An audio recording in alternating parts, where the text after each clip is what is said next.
প্রচুর শীত পড়েছে, তা সত্ত্বেও আমি রাত্রে খাওয়া দাওয়ার বাসনপত্র রাত্রেই মেজে রেখে দিই। কারণ আমার বাবু আমাকে ছাড়া একদমই থাকতে চায় না।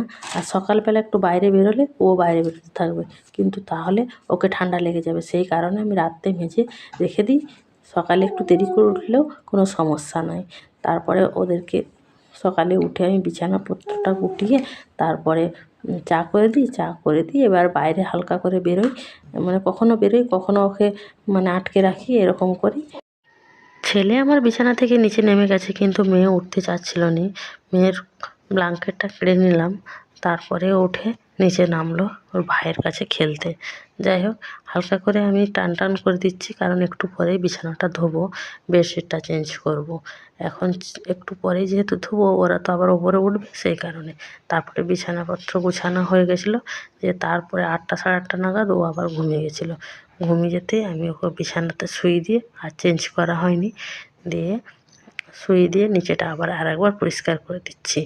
পরিষ্কার করে দিয়ে তারপরে আজকে তো প্রচুরই কুয়াশা ছিল। তারপরে এখানে আমি নিচেটা একটু অনেক চেষ্টা করি, কোথা থেকে যে এত ধুলো আসে জানি না, খাটের নিচেই পুরো ভর্তি হয়ে যায়। তাই আমি কি করলাম, যে নিচেটা খাটের নিচটা একটু পরিষ্কার করেই রাখি, কারণ বাবু সবসময় ভেতরের দিকে এদিক ওদিক থেকে যাওয়া আসা করে, আর কাপড় চোপড় বেশি নোংরা হয়। আর এদিকে আমি পুরো ঘর পরিষ্কার করেই নিয়েছি, এদিকে বাইরেটাও পরিষ্কার।